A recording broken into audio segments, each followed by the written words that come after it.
በመካከለኛው ምስራቅ ሲሰጋ የነበረው ጦርነት ተጀምሯል። አሜሪካና እስራኤል ኢራን ላይ ጦርነታቸውን ከፍተዋል። ትራምፕ የጦርነት ጅማሮውን በአደባባይ ወጥተው አውጀዋል።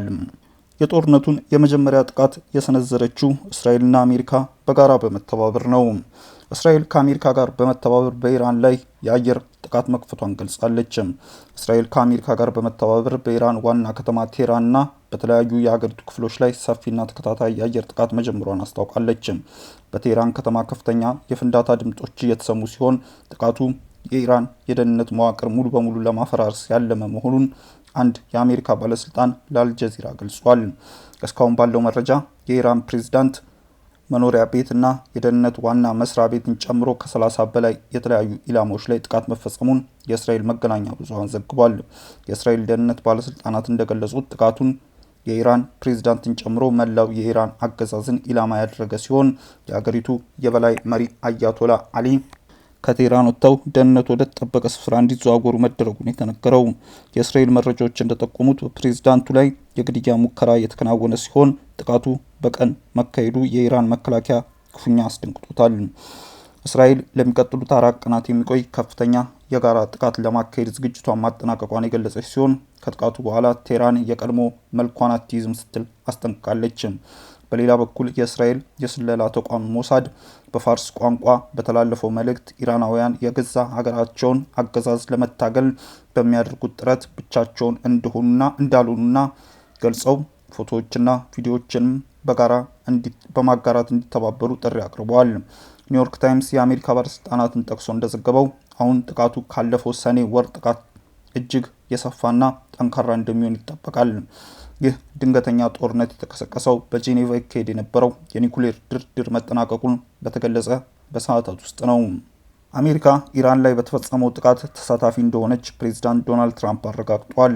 የነጻነታችሁ ሰዓት ደርሷል፣ በእጃችሁ ነው ሲሉ ትራምፕ ተደምጧል።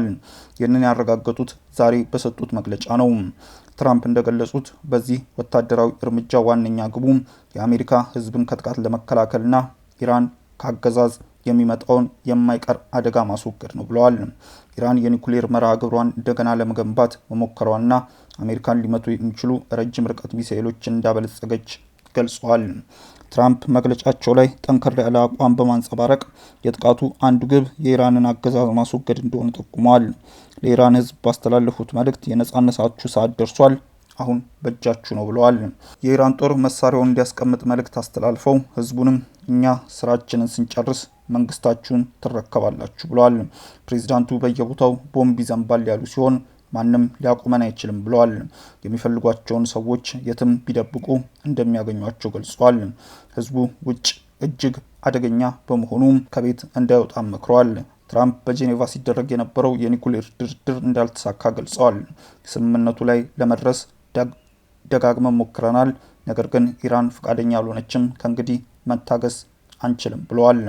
ኢራን የአጸፋ ጥቃቱን ለመሰንዘር እየተዘጋጀች መሆኑ ተገልጿል። ኢራን የተፈጸመባትን ጥቃት ተከትሎ ብርቱ የአጸፋ እርምጃ ለመውሰድ እየተዘጋጀች መሆኑን አንዳንድ ስማቸው ያልተገለጸ የኢራን ባለስልጣናት ለሮይተርስ ዜና ዘግቧል። ከአሁኑ ወደ ተለያዩ የአሜሪካ የጦር ሰፈሮች ጥቃቷን መሰንዘሯን ገልጿል።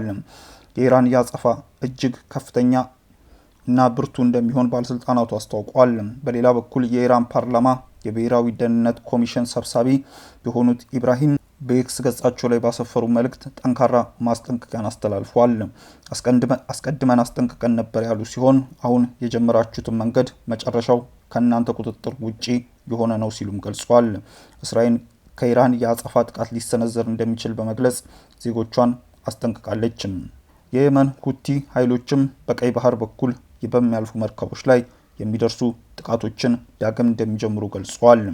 ቡድኑ አሁን እስራኤልና አሜሪካ በጋራ በኢራን ላይ የከፈቱትን ጥቃት ተከትሎ ዳግም በቀይ ባህር ላይ ጥቃት እንደሚጀምር አስታውቋል።